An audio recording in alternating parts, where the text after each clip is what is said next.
Bah, l'idée d'abord est née d'une anecdote qui m'est arrivée, c'est-à-dire que j'étais en montagne, j'ai couru, j'étais au milieu de la montagne et je suis passé à côté d'un abribus.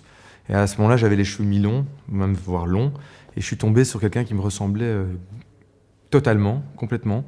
Et en continuant mon footing, je me suis dit, mais tiens, si ce type vient de commettre quelque chose de louche, les gens peuvent croire que c'est moi, et donc j'ai commencé à me faire un alibi dans ma tête en me disant au cas où, dès que je vois quelqu'un, etc. Donc voilà, c'est parti de cette idée un peu farfelue. Et ensuite, c'est devenu une histoire parce que j'ai toujours été intéressé par l'idée du soupçon et du regard qu'on peut porter sur les autres.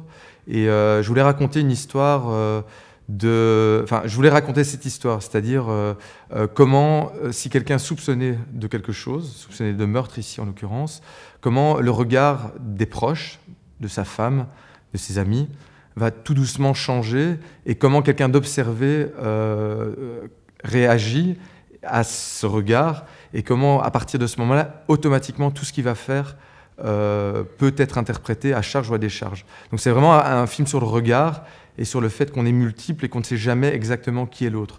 Et je pousse cette idée jusqu'au bout, vu que même sa femme va découvrir sa part d'ombre, d'où le titre du film. Moi, je pense que quand on écrit un film, il y a d'abord une étincelle, c'est-à-dire quelque chose qui crée l'envie de raconter une histoire, et ça, souvent, c'est anecdotique. Et puis, ensuite, on écrit un long métrage parce qu'il y a un thème fort qui sous-tend l'anecdote. Donc l'anecdote, c'était ma rencontre avec mon double au milieu de nulle part.